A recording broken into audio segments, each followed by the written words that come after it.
Welcome to Bits About Books, the home for conversations with authors of breakthrough books on sales, marketing, and business. Founders, entrepreneurs, and individual professionals, we all need to keep track of ideas that are helping create our today and tomorrow. Bits About Books will strive to find those books and speak to their authors, go behind the scenes and understand what inspired the authors to write the books that they did and how they went about doing so. Through our conversations, we hope to gain insights that will help us to get the most out of our efforts. I'm your host Shubhanjan Sarkar, founder of Pitchlink, the next generation buyer-seller engagement platform where our mission is to make buying easy. Today we have with us Amit Agarwal, author of the book The Ultimate Sales Accelerator. What is the one thing I can do such that by doing it, everything else is easier or unnecessary? Now, these two things were always there in my mind, and I had that desire of writing books. And there was a lot of topics which were going in my mind. One particular day, I was sitting in around July 2018, I was sitting and having breakfast with my wife. And suddenly a question came. If somebody asked me, what is the one thing that has contributed to my success in sales maximum? And what would I respond? And the answer was ready. And that's what these books talk about. One surprisingly powerful strategy to create epic sales in business and in life. So the entire book talks about only one strategy. Our guest today is Amit Agarwal, author of the book The Ultimate Sales Accelerator. Amit is a salespreneur who believes that sales is a social entrepreneurship because every sale is an opportunity to bring joy, generate livelihood, create customer value, and build wealth for the economy. With professional selling experience in 23 countries and personal selling experience of more than 43 years, he believes that we all are in sales because we are all selling a product, service, or an idea. Now, on to this great episode of Bits About Books with Amit Agarwal.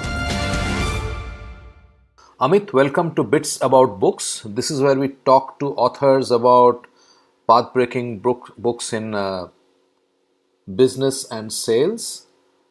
And I'm delighted to have you on the show. Pleasure is mine, Shubhanjan. Thanks for having me.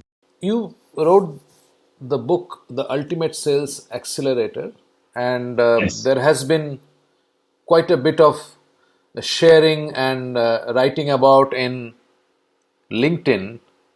I just wanted to know, start from the beginning, how did you think of writing a book? I know you have a long, illustrious career in sales, but why a book? So, this happened because of few people and then set of questions. So, first gentleman is Vishen Lakhiani. I watched a video of his which says 3 most important questions in life. And the video in short goes like, what would you like to experience? What would you like to contribute? And what would you like to grow as? Correct. So I filled that section, and in contribution section, I have around 2.5 years before I had written publishing a book. That was one of the items I have written in the contribution section. So I think that was the first thing which, when you think about something, when you write it, a seed is sown, correct, during that time. The second thing happened is there is a book called The One Thing, which is one of my favorite books, and which talks about one particular question. The question goes like this: what is the one thing I can do such that by doing it, everything else is easier or unnecessary? Now, these two things were always there in my mind, and I had that desire of writing books. And there was a lot of topics which were going in my mind. One particular day, I was sitting in around July 2018, I was sitting and having breakfast with my wife. And suddenly a question came. If somebody asked me, what is the one thing that has contributed to my success in sales maximum? And what would I respond? So now that one thing, if you notice, the question came as one thing, which was influenced subconsciously by the book, correct? And the contribution part was influenced by Vishen Lakhiani's video. And all of that, this came in form of a question. And the answer was ready, and that's what these books talk about. One surprisingly powerful strategy to create epic sales in business and in life. So the entire book talks about only one strategy. Of course, there are 10 chapters, and the book unfolds. Primarily, it is about only one thing.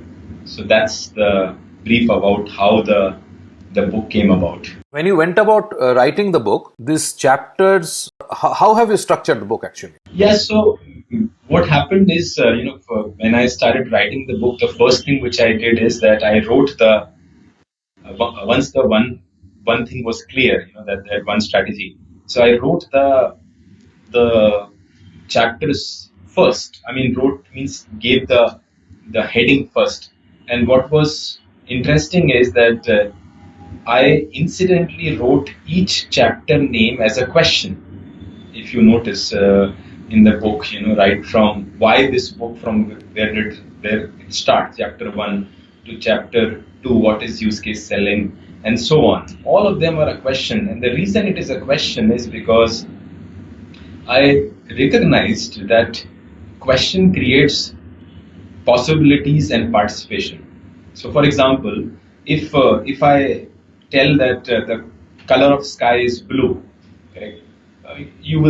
Mostly you will say yes, correct?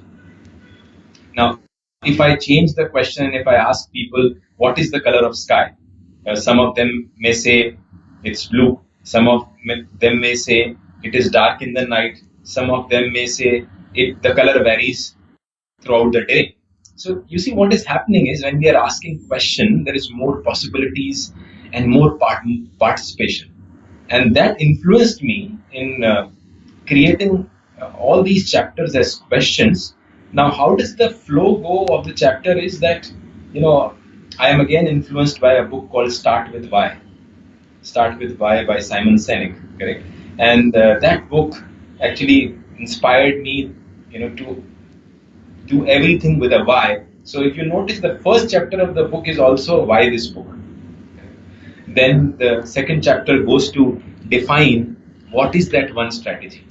In this case, I can name the strategy. I can't go into detail of that because I think that is left to the readers to unravel the mystery. The name of the strategy is use case selling. That is the second chapter. What is the use case selling? The third chapter talks about why this one strategy works better than the other sales strategies available in the market.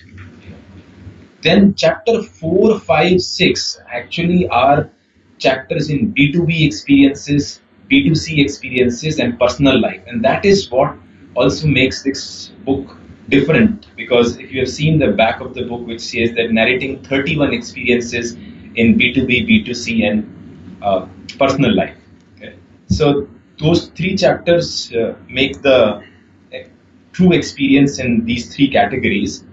And then chapter 7 talks about, after understanding what is this one strategy, how does it work in both business and life, the question is, why does it actually work?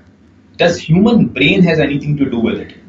And this chapter 7, opens up that how does human brain works and why this strategy is the number one strategy in sales. Then chapter 8 and 9 talks about 5 mindsets and 3 tools. You can consider them as right hand, left hand of the strategy. Correct? So how these 5 mindset, which are in chapter 8 and chapter 9, 3 tools, they combine with this one strategy and make a person very successful in implementing this one strategy. And the last chapter is about who is the future salesperson. And how is this future salesperson connected to this one strategy? So overall, these are the 10 chapters.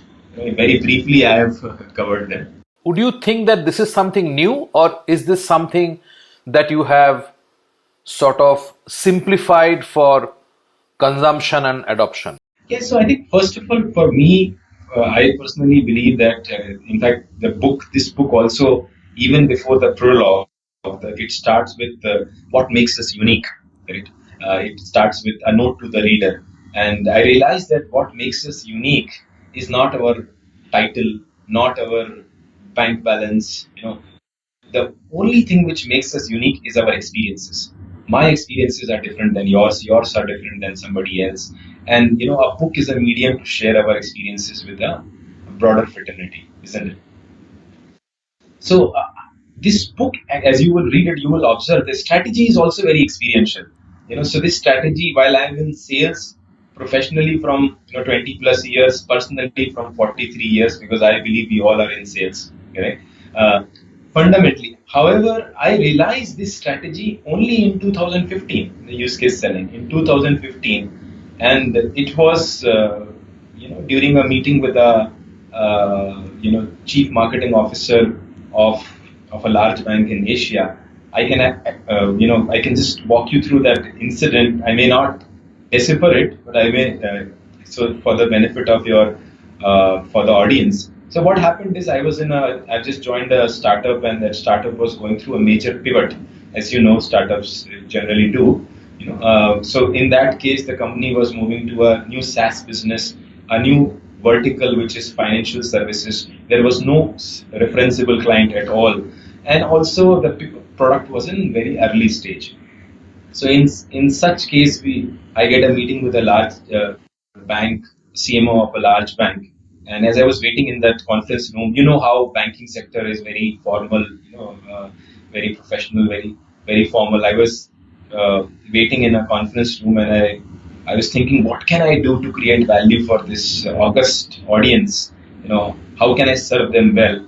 And wherein around 6 to 7 executives entire enter, and the CMO was sitting, and the other 6 of his SVPs were on his right. I was sitting on his left, and you know he just looked at me, and he said, Mr. Agarwal, we have the best software and customer experience and analytics. We have Adobe, IBM, SaaS.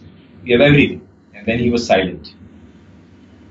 And sometimes what silence means. Silence actually meant, why are you here? Correct? So, yeah, I said, may I ask you 3 questions? He said, of course. So I asked him first question, what is the audience size, unique audience size on your website? How many visitors are uniquely visiting on your website?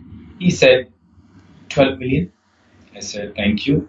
I asked him the second question. I said, among these 12 million, can you identify existing customers of your bank and new to bank? And he was silent, and then he looked on his right. He all his SVPs, they were looking down. Then he looked at me and he said, no, in a higher tone. Okay. And then I asked the third question, which made him angry. I asked him, can you personalize the experience of your existing customers on the website? He said, Amit, I just told you I can't even identify existing customers. Then how can I personalize? And there was silence. And the rest is history, because that, in a startup, when you get your first clients as one of the top 5 banks in, Southeast Asia, then it's a big thing.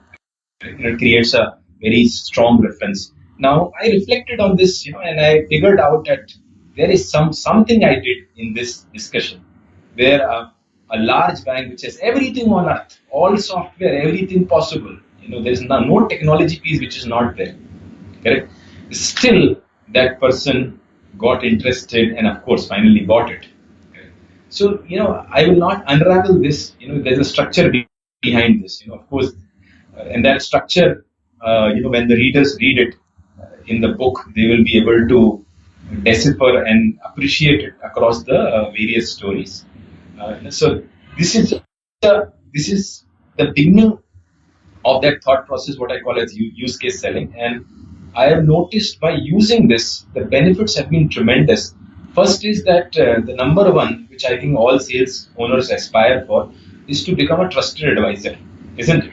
I mean, so that is the thing that when we talk, like even in the previous discussion, if you noticed, while the CMO got angry, but he was angry not on me. He was angry that he couldn't, basically, in spite of buying all these software and his SVPs and all function sets sitting, they have not achieved such fundamental capabilities, right? Of personalization on website. That made him angry. Of course, he was happier that I brought that to his attention, and therefore, in a way, I became a trusted advisor. Okay. So, trusted advisor is the number one thing which this strategy does. That is at a holistic level. At a material level, I achieved the following benefits. The first is that my organization where I worked earlier, in spite of being an early stage startup, grew 100%, or pivoted startup is the better word, grew 100% year on year in tough situations like working in financial services and all. The number two is my income actually tripled in less than 3 years, my personal income. And the third is there is a life angle to it. As I mentioned, this is strategy in business and in life. So I use this strategy in personal life, especially with my kids, where they develop newer habits. For example, not eating out. We used to out very regularly. Now the duration has been reduced to 1/3. Similarly, developing good hygiene in kids, brushing teeth, all of those. So such simple life mechanisms were also influenced by this strategy, and that is mentioned in the personal life chapter. So if I can achieve this, I can only imagine what can readers achieve by using this one strategy called use case selling. Let's take a short break. When we come back, we will listen to a few of the 31 stories Amit shares in the book as examples of how the one thing impacts all forms of sales. You are listening to a Show How To audio original. Podcasting is one of the fastest growing content marketing avenues today. We can help you exploit this largely untapped marketing opportunity. We can craft your audio strategy and leverage the wide reach and easy streaming capability that smartphone penetration provides. It is powerful and personal. Talk to us to find out how podcasting can help you build your brand and reach out to target audiences. Welcome back to this delightful discussion with Amit Agarwal, author of the book The Ultimate Sales Accelerator. 31 stories make up this book. Let us listen to some from Amit.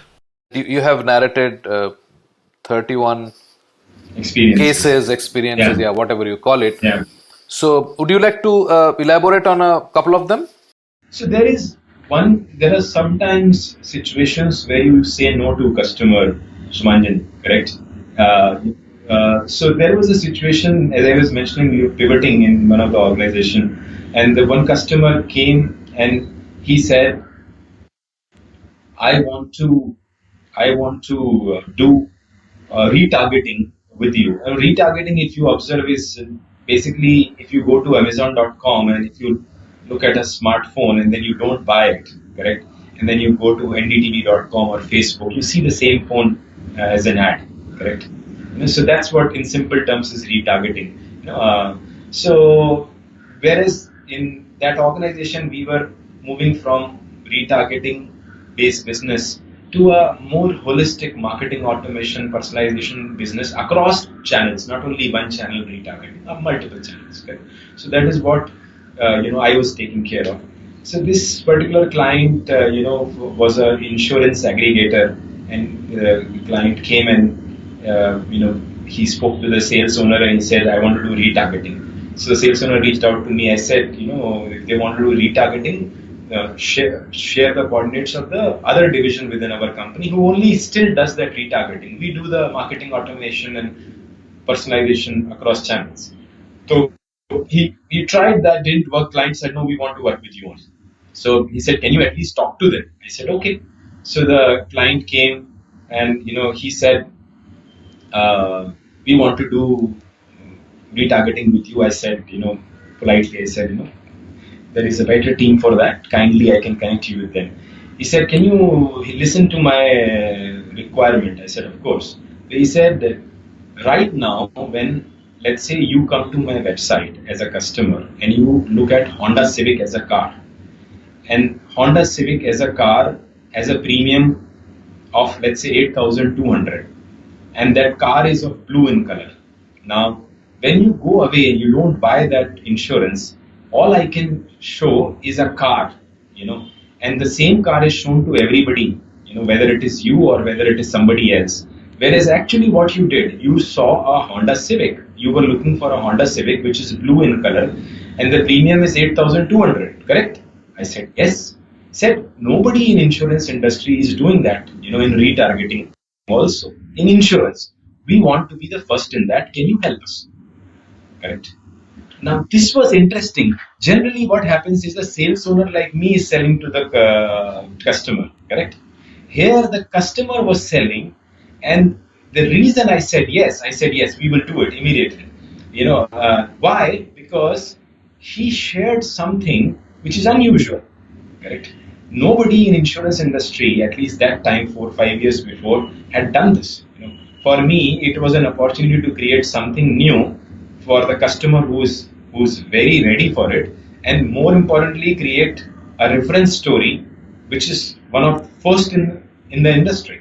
Okay? So this is a story now. There is a structure to it.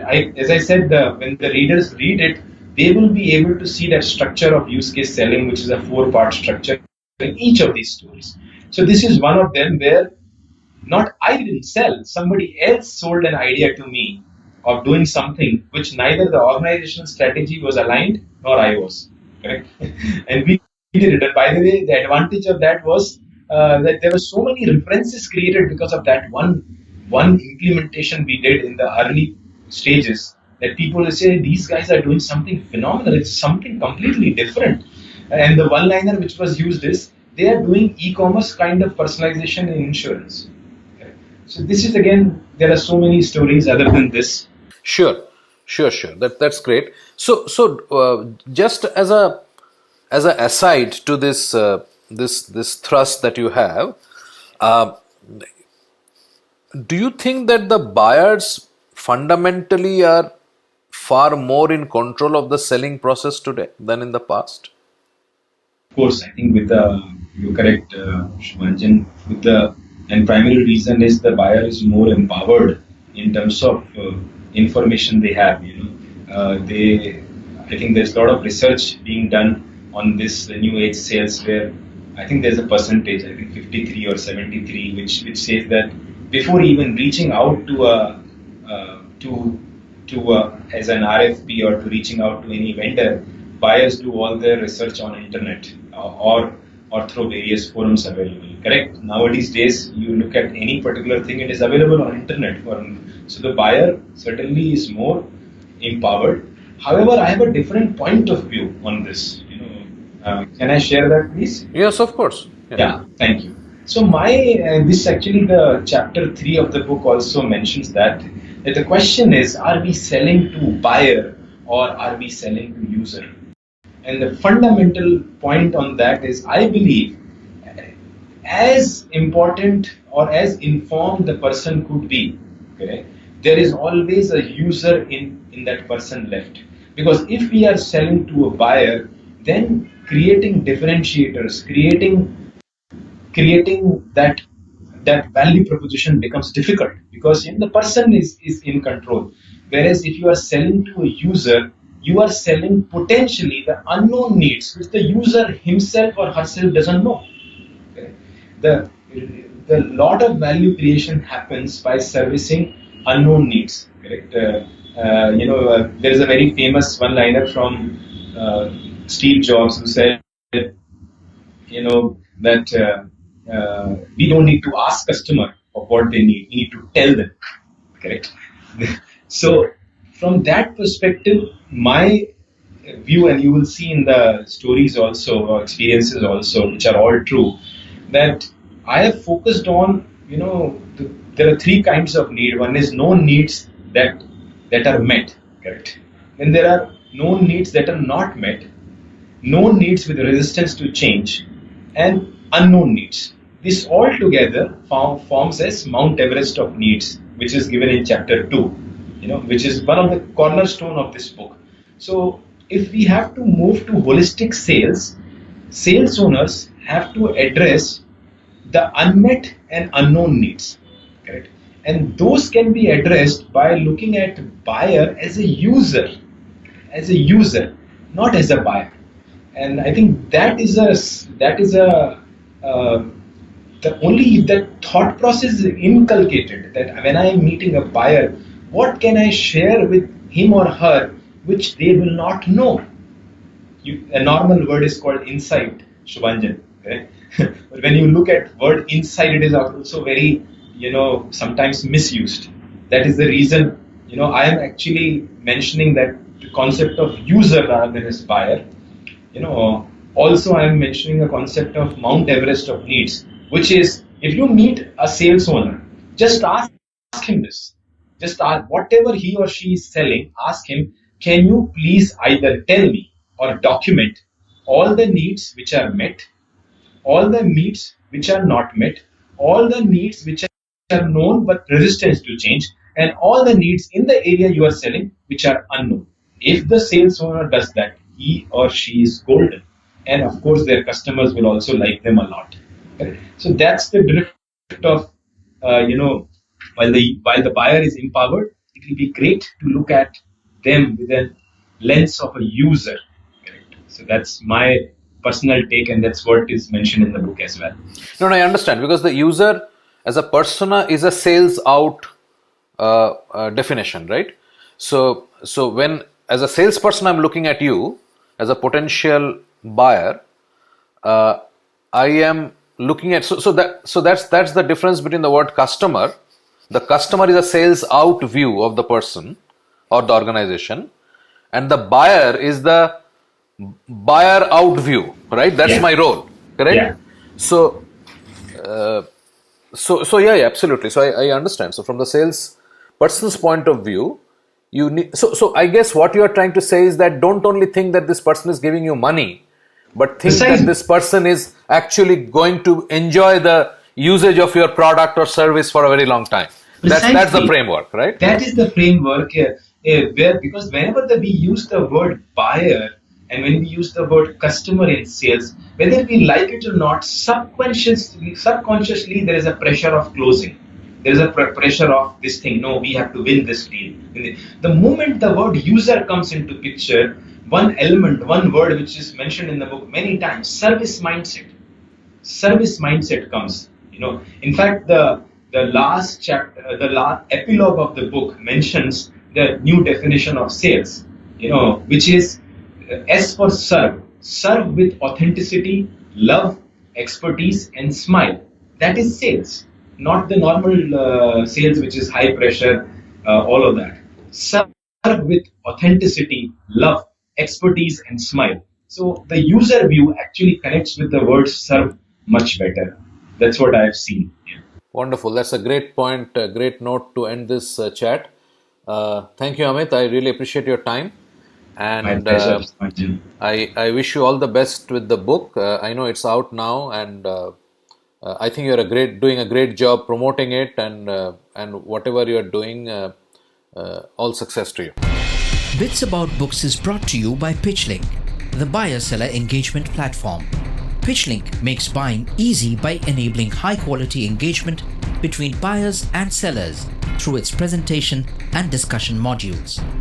Sellers create customized sales narratives using sales collaterals and personal videos and reach out to prospects through a non-intrusive, buyer-qualified engagement. Pitchlink requires no installation or download and holds the entire repository of sales collaterals and buyer-seller conversations. Talk to us to know more about how you can engage with customers without intrusion. Call us on 99021 631 32. Thank you very much, Subhanjan. I have only one wish, that may this book and the learnings in this book create epic sales in business and in life for millions of people. Thank you for having me on this show. Thank you. Thank you, Amit. Thank you. Coming up next, another exciting episode of Bits About Books with Wes Bush. Let's say you have a top-down selling strategy. It's typically you're going after the executives in companies, and that is a very traditional approach to growing your business, where you just go after the people at the top because those are the decision makers. They're the people with the deep pockets. If you want to sell something expensive, you go after those people. But the bottoms up approach is where we're seeing a lot of companies like Slack or Expensify use to really grow their business because the decision maker has evolved. The reason why product-led growth adapts so well to a bottom-up selling strategy is because the person you are typically getting to use the free trial or freemium model is the end user. They're the ones using it, getting up to speed and understanding how to use it. Thank you for being with us today on Bits About Books, where we talk to authors about breakthrough books on sales, marketing, and business.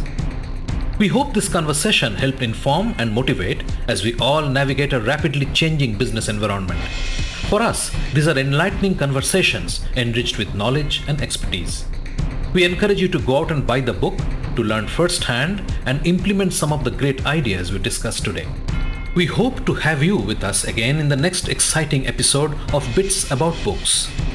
If you liked what you heard, subscribe to the show in your favorite podcast platforms like iTunes, Google Play, Spotify, or wherever else you get your podcast from, and give us a rating while you are at it. This Show How To original podcast is produced for Pitchlink, the next generation buyer-seller engagement platform where the mission is to make buying easy by Show How To Audio. Hosted by Shubhanjan Sarkar and Rajiv Aditya and produced by Rajiv Aditya. See you next time and have a wonderful day.